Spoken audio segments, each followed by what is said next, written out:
All right, welcome to Module 4, Topic A, Lesson 3. For this lesson today, we are going to be able to define a linear equation, so we'll know what that word means, what that term means. And then we're going to be able to determine the solution to a linear equation. You'll know you're successful when you can simplify a linear equation and plug in values for the variable to determine the solution. Today we're going to review some skills and vocabulary. We'll have a little discussion question where I walk through what we're doing today. I'll go through some examples. You'll complete your own exercises. We'll do our closure and reflection, and then you will complete an exit ticket. All right, so going ahead and getting started on lesson 3. The first thing I want to talk to you guys about is a few different vocabulary words. So we have the word expression. We have the word equation. And we have the word linear equation.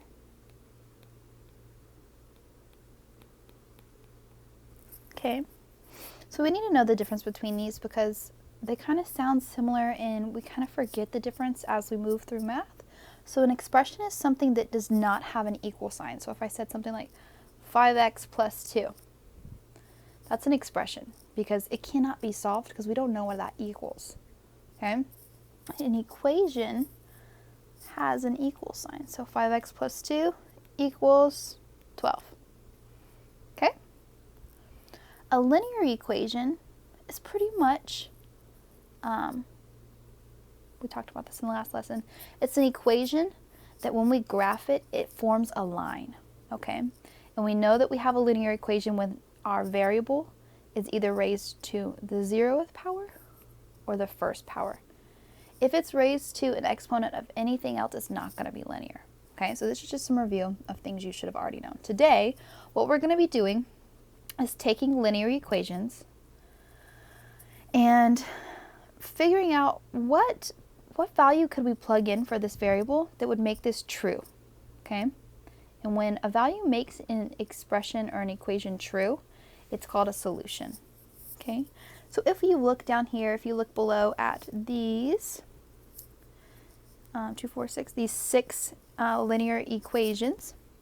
These are linear equations because, first of all, we have an equal sign, right? And then second of all, if you look at the x's or the variables in all these, they're all raised to either the 0th or the first power, right? We don't have x squared or x cubed or anything like that. So these are linear equations. And basically what we're going to be doing today is figuring out if I plug in, let's look at this first one. If I plug in a 5 for this x, and this becomes 5 plus 11, does that work as a solution here? And if I were to actually do that, 5 plus 11 is 16. So 16 does not equal 15, so that would not work. Okay? So we're just going to be going through, plugging in values, seeing is this a solution or is this not a solution to this linear equation. All right, starting with our first example here, it says, consider the following equations, which are true, and how do you know? So I have 4 plus 1 equals 5. Is that true? Well, I would say, yeah, that is true because 4 plus 1 does equal 5. This left side over here does equal the right side. Okay? The next one, 6 plus 5 equals 16. Well, 6 plus 5 is 11. So 11 does not equal 16, so this is not true. Okay? 21 take away 6 equals 15. If I do 21 take away 6, I get 15, so that is true. Because our left side does equal the right side. And last one, 6 take away 2 equals 1. 6 take away 2 is 4, so 4 does not equal 1, so this is not true. So this is essentially what we're going to be doing today, except we're going to have variables, all right? So the first and the third equations were true because the value on the left side equals the value on the right side. Okay, our equations always have to be balanced. Think of like a scale or a balancing scale where the left side has to match up perfectly with the right side. And if it doesn't, then it's not true. So they're going to ask us, is 4 plus 15x equals 49 true? And it says, how do you know? So I have 4 plus 15x equals 49. And it says, is this true? How do you know? Well, here's the thing. We don't know if it's true. We can't figure this out unless we plug in values for x. So if I plugged in a 1 for x, it might be different than if I plugged in a 4 for x, right? So we have to find all the values that are true for this, all right? So I'm going to just start with x equals 1. So when x equals 1, I'm going to see, does this make this linear equation true? So I keep my 4, keep my plus 15. This x becomes a 1 equals 49. And I'm just going to simplify this and see, does it make it true? Using my order of operations, I'll do multiplication first. 15 times 1 is 15. I keep everything else the same. Okay, last operation on the left to do is 4 plus 15. That is 19. And so I end up with 19 equals 49. Is this true? Does 19 equal 49? No. So x equals 1 is not a solution. So I'm going to go through and I'm going to try a different number. X equals 2. Let me erase this work so I have room to work. And we're going to do the same thing this time, trying out x equals 2. All right, so my x becomes a 2. And we're going to see, does that make this true? Okay, order of operations, I do my multiplication first. 15 times 2 is 30. Keep everything else the same. 4 plus 30 is 34. And 34 does not equal 49. So 2 is not a solution here. Okay? I'm going to try x equals 3 now and see if this works. Let me erase my blue work. And then we'll get started with the 3. All right, this becomes 4 plus 15 times 3 equals 49. Multiplication first. 15 times 3 is 45. Keep everything else. Okay, last operation here is this addition. 45 plus 4 is 49. And 49 does equal 49. So, what is the solution for this equation, this linear equation? What makes it true? Yes, x equals 3 makes this true. And I know because I plugged it in, and my left side equals my right side. Okay, so this is essentially what we're going to be doing today. All right, example 2 says, here's a linear equation in x. 8x take away 19 equals negative 4 minus 7x. It goes on to say, is 5 a solution to the equation? That is the equation a true statement when x equals 5? So we're going to plug this in. We're going to do our regular equation, except wherever there's an x, we're going to put a 5. So it's going to be 8 times 5, take away 19, equals negative 4 minus 7 times 5. Okay, and I want my left side to equal my right side. I'm going to go through and I'm going to use my order of operations. And if you don't remember order of operations, it's PEMDAS, parentheses, exponents, multiplication and division, and addition and subtraction. So my parentheses here represent multiplication. So I'm going to do those parts first. 8 times 5 is 40. 7 times 5 is 35. And then I'll just fill the rest of my numbers in how they were. Sometimes it's good to use different colors. It keeps you kind of knowing what you've copied down, what you haven't copied down. All right, no more multiplication, no more division. There were no exponents to begin with, no parentheses. So the last thing I do is my addition and subtraction. So here I'm going to do 40, take away 19. I'm going to do it off to the side. I could do this in my head, but I want to just make sure that I'm not making a mistake, okay? 10 take away 9 is 1, 21. So over here I get 21. Over here I have a double negative, right? I have negative 4 take away 35. So I'm going to use a strategy that you should have learned in 7th grade called keep, change that sign, change. So now this becomes negative 4 plus another negative 35. So if I make a number line up here, pretend this is 0. These are my positive numbers, these are my negative numbers. I'm back 4. I'm at negative 4. And then I go back another 35. I want to see how many did I go back totally. So negative 4 plus another negative 35, that's negative 39. So my final expression here, when I've simplified it after plugging that variable in, is 21 equals negative 39. Is this true? No, this is not true. 21 is not the same as negative 39.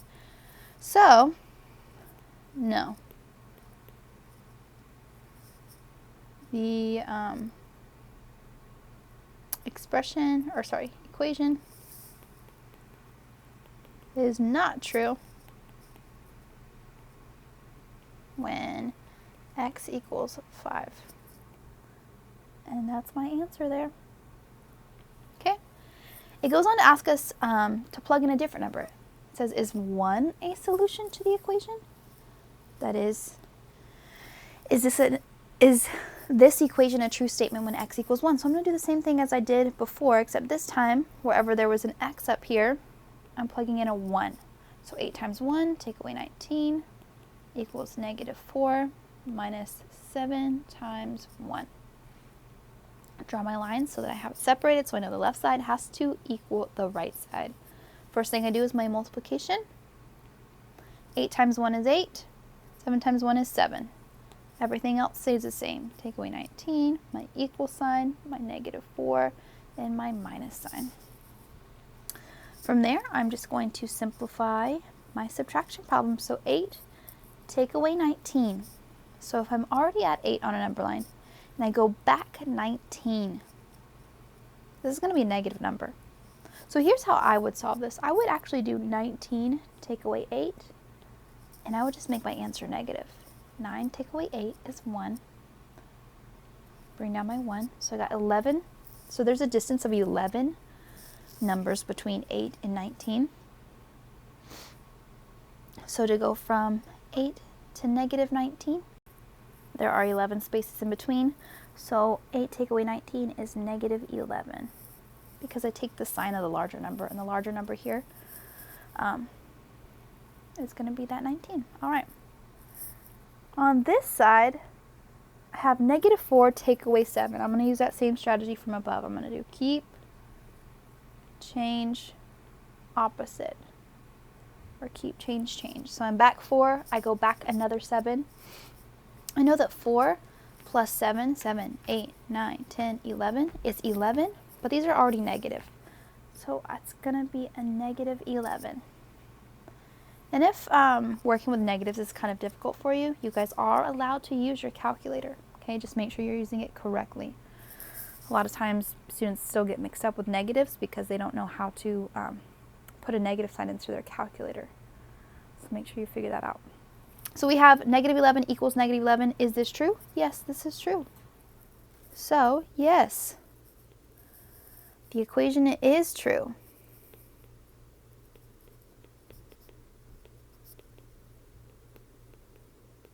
When x equals 1. So x equals 1 is our solution. X equals 5 is not a solution here. All right, example 3 is pretty much the same thing. However, the linear equation they give us to begin with is something that can be simplified. So we want to make our work as simple as possible before we start plugging in values for our x. So I'll show you at the top here. We have 3, parentheses open, x plus 9 equals 4x minus 7 plus 7x. So a few things we always want to do when we are simplifying an expression or an equation before we solve it is we want to see, can we distribute?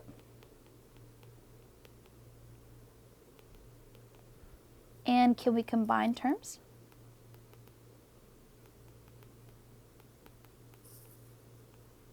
And you should have learned how to do both of these things when you are in 6th grade.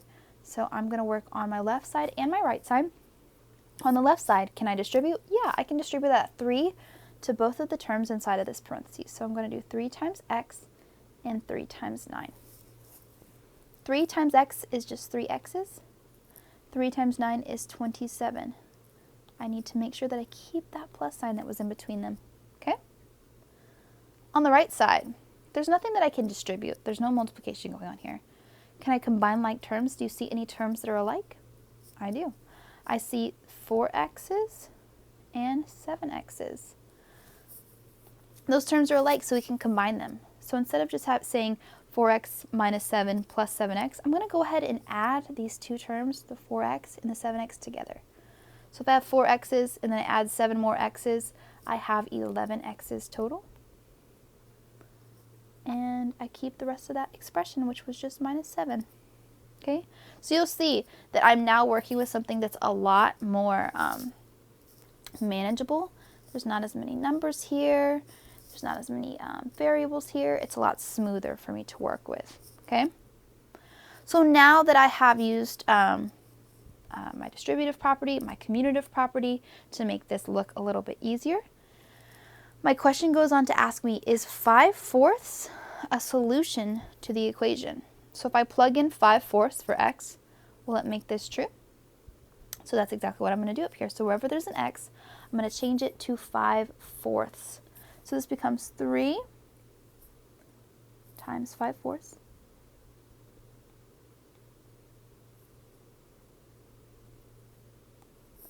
plus 27 equals 11 times 5/4 minus 7.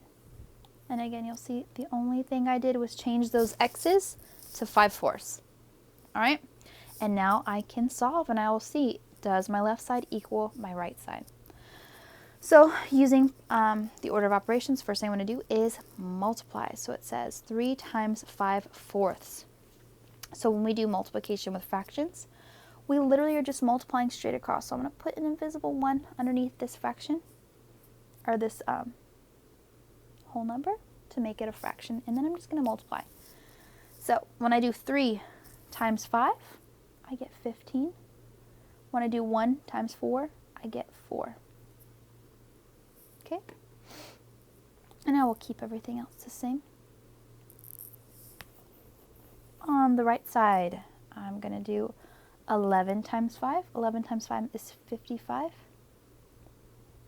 And on the bottom I have a 1 and a 4. 1 times 4 is 4. And over here I have to take away 7.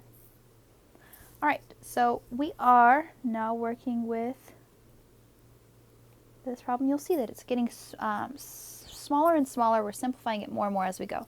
So now I have these fractions, and I'm either adding something to these fractions or I am subtracting something from these fractions. Now there's a couple different ways you can go about solving this. You could turn those fractions into decimals.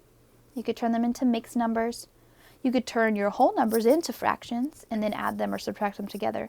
So it's really up to you how you want to do this. What I'm going to do is I'm actually going to turn them into decimals. So 15 over 4 is the same as 15 divided by 4.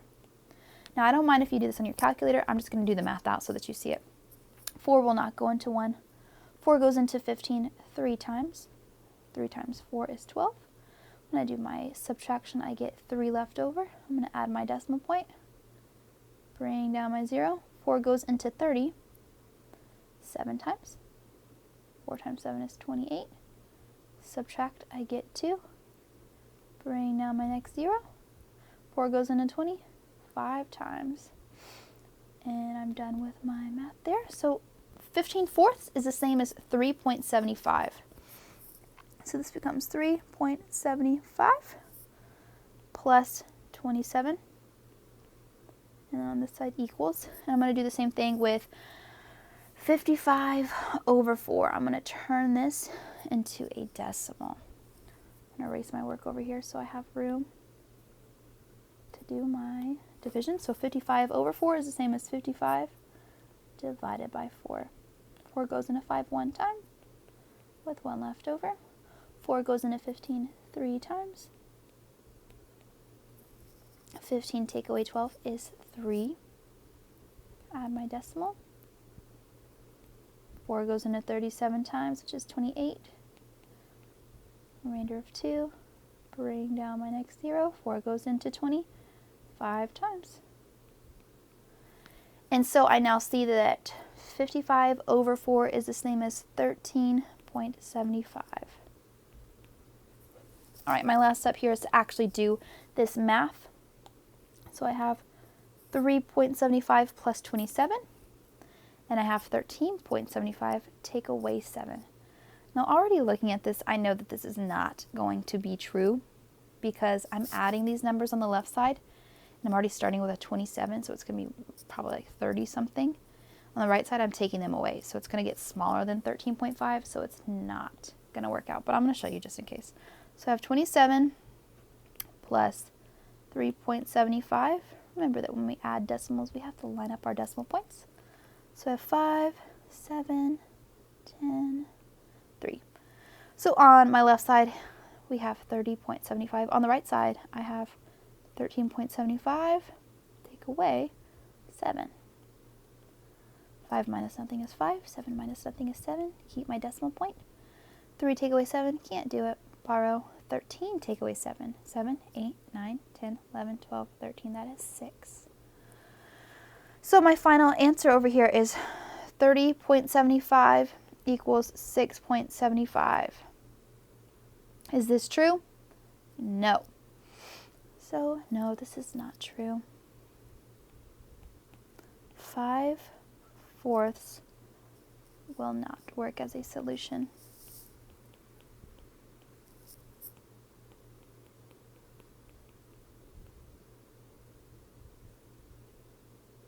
Alrighty. Alright, last example here. It says, here's a linear equation in x. Negative 2x plus 11 minus 5x equals 5 minus 6x. So we want to check to see if 6 is a solution to the equation. So if I change all those x's to 6, will it be true? Will it be balanced? Before we do that, what would make our work easier?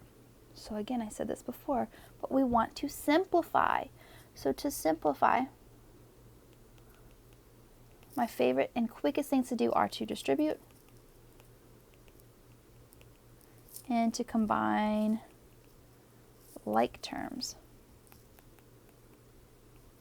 So I'm going to check and see if I can do either of these two things before I actually plug in my 6 for the x's and solve.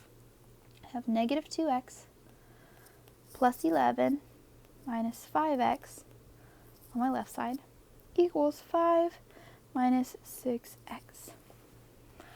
All right, so looking at this, I don't see any parentheses, so I don't think I can distribute. But I do see a lot of like terms that I can combine. So I'm going to circle those like terms in green. So I have negative 2x's, and I have 5x's, and I have 6x's. Now I can't just manipulate this as it is because I have subtraction signs, as you can see. I have a minus 5x and a minus 6x. And order matters when it comes to subtraction, so I can't move things around. I can't use my commutative property unless those subtraction signs are gone. So the first thing I'm going to do is I'm going to take away those subtraction signs. And you should have learned this strategy before, and I've talked about it already in this lesson, but it's called keep, change, opposite. And basically you can take any subtraction sign, turn it into an addition sign by doing this. So I don't want this subtraction sign and I don't want this subtraction sign. I want to change them. So I want to change my signs. So the thing that comes right before it, I'm going to have to keep.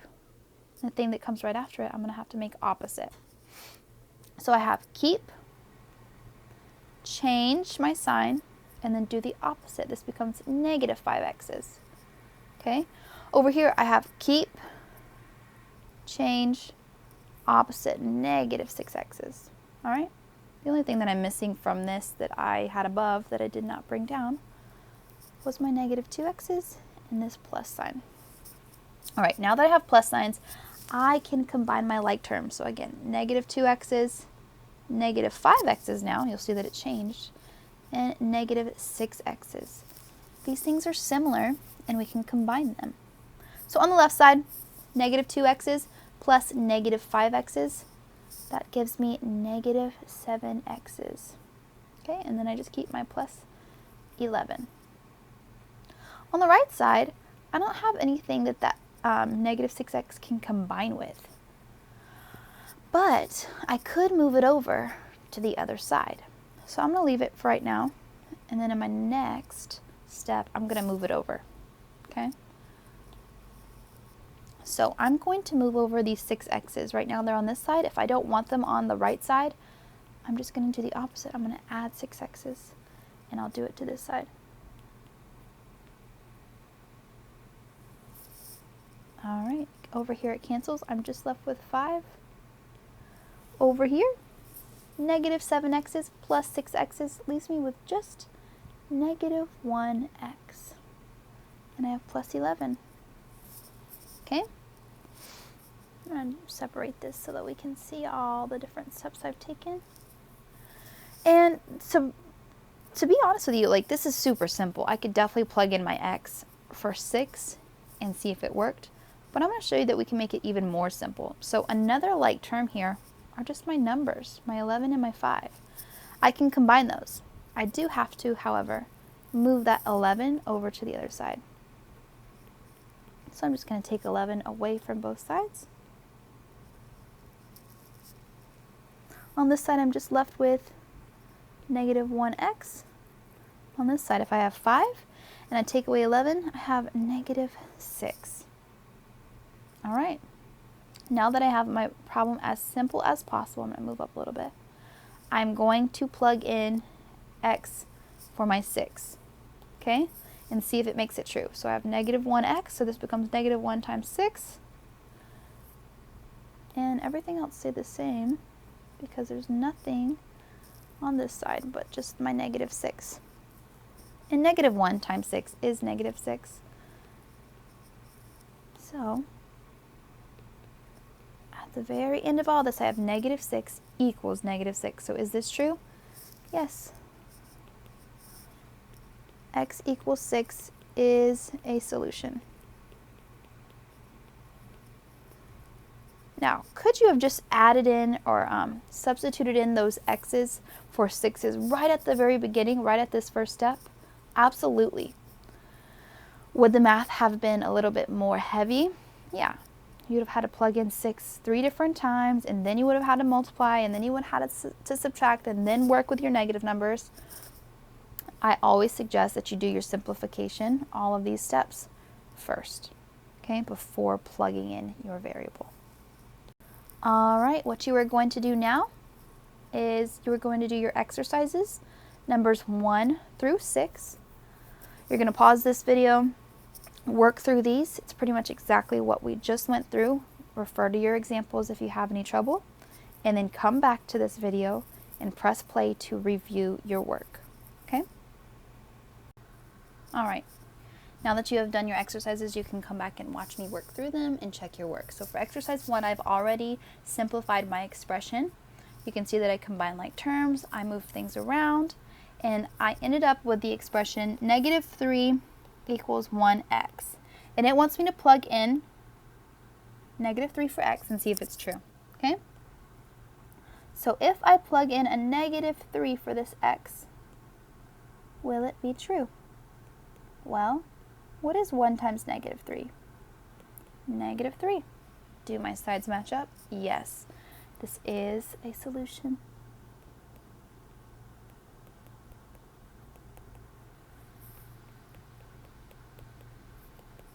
Okay. All right, we're gonna do number 2 now. You can see that I've already drawn a line through my sign. With number 2, you might notice that we have some fractions here. And in my opinion, the best thing to do when you have fractions is to get them away. So how we're going to get them away is I'm going to look at the denominators with both of my fractions. I have a 2 and a 4, and I'm going to think about 2 and a 4, and I'm going to think, what's the least common multiple of 2 and 4? So for my multiples for 2, I have 2, 4, 6, 8, 10, etc. My multiples for 4, I have 4, 8, 12, 16, 20. And I'm looking for the least common multiple. So the one that's common on both sides and that is the least or the smallest number on both sides is a 4. So what I'm going to do is I'm going to multiply my entire expression, or sorry, this is an equation, my entire equation by 4. And when I do that, it's going to cancel out those fractions, and I'll show you right now. So I'm going to say 4 times 16 minus 1/2 x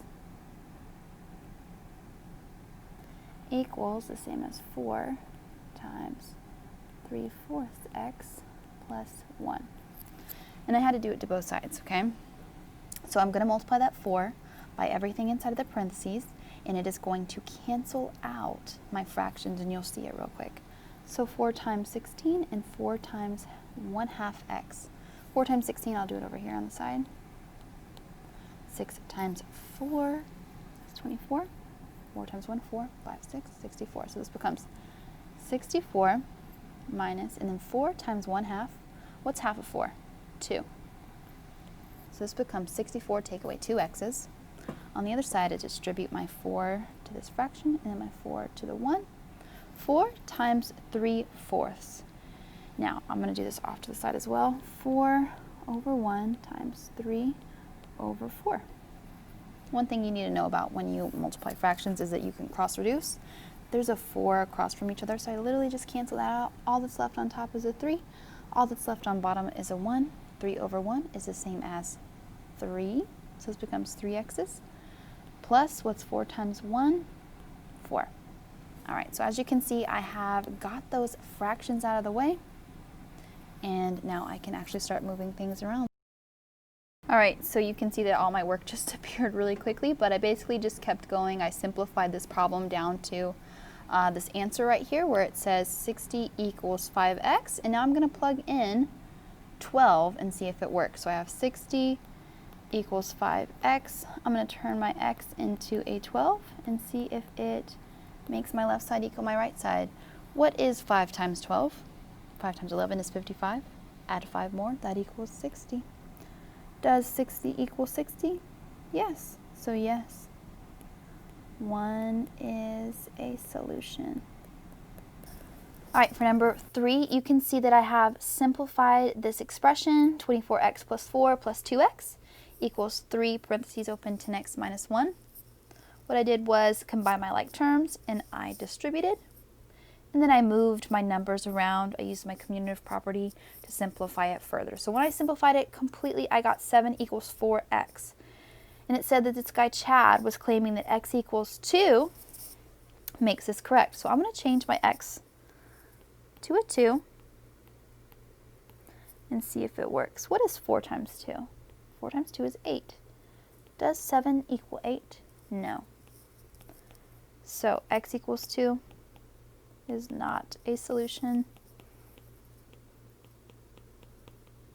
And the reason is 7 does not equal 8.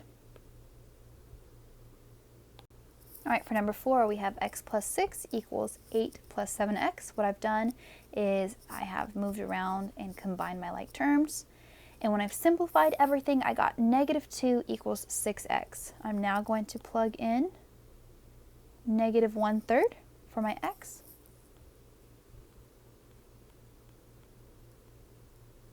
Let's see if it's true.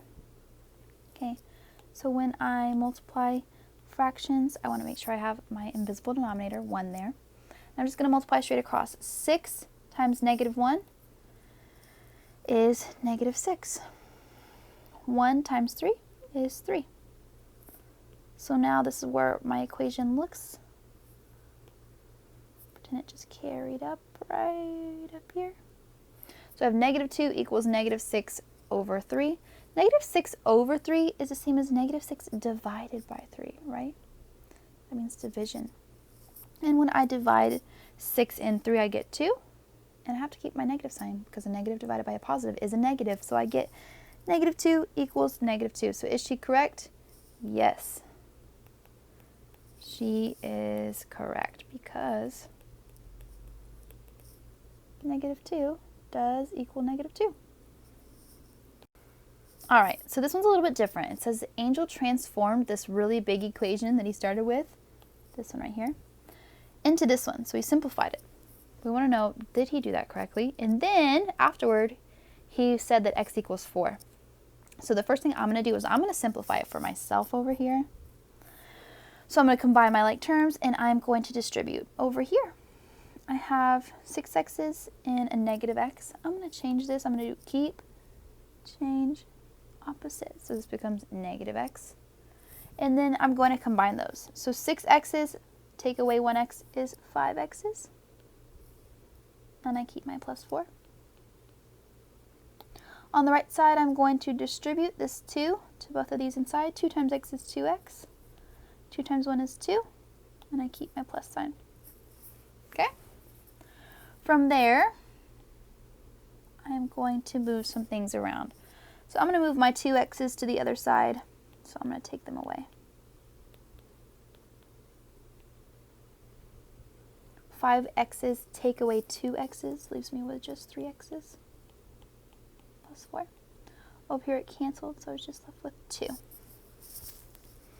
And I'm going to move my 4 to the other side, so I'm going to take away 4 from both sides. Over here it cancels, I'm left with 3x equals 2 take away 4 is negative 2.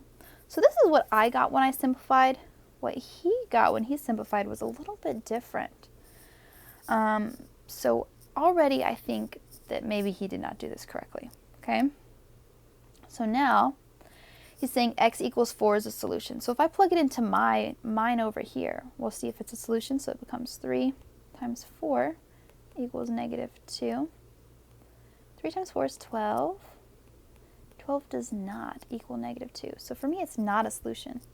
But does it work for his when he simplified his? Let's see. 10 equals 2. And he had 4 plus 1. If I were to solve this out, 4 plus 1 is 5. So 2 times 5. 10 equals 2 times 5. What is 2 times 5? 10, right? So his says 10 equals 10. So his was correct, but mine was not. So was he correct overall? I'm going to say no. So he was incorrect. And here's why. He did not simplify correctly to begin with.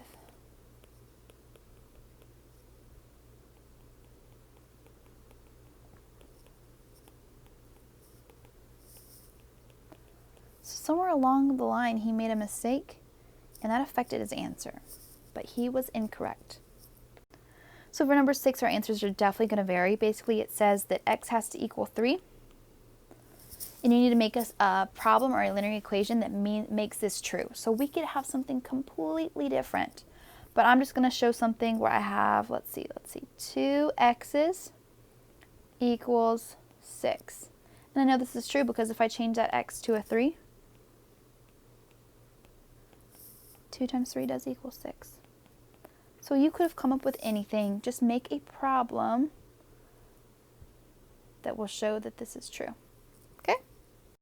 All right, to just close out this lesson and review some key parts before you go into your exit ticket for today, I want to remind you that basically when it comes to linear equations, for them to be true, the left side has to equal the right side. Okay? We can try out different solutions by just plugging them in and seeing if it balances out when we plug them in. A couple of key things that help us do this are to always simplify our problems. And a few ways I told you you could do this was by combining like terms,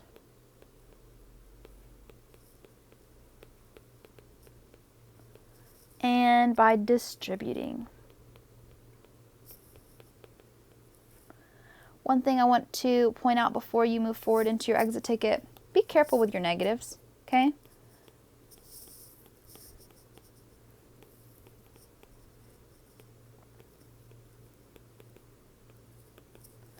A lot of times, I've always had students in the past get confused about subtraction signs and negative signs and say, well, is it a subtraction sign? Is it a negative sign?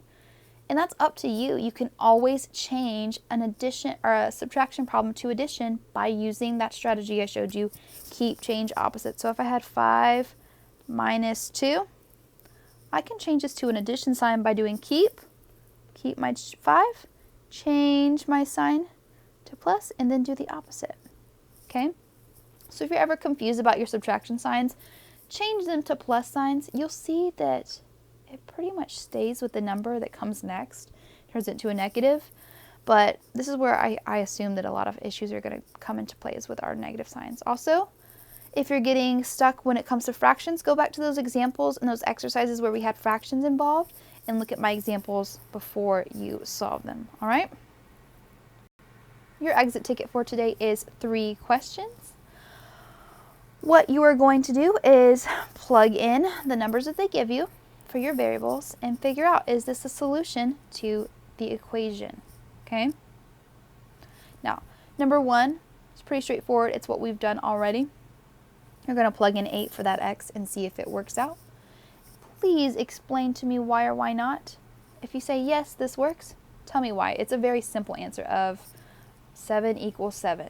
This is why it works. Or this is not true because 7 does not equal 6. Okay? Number 2 is a little bit different. It says write 3 different equations that have x equals 5 as a solution. If you get stuck with this, go back to number 6 on our exercises and look at what I showed you.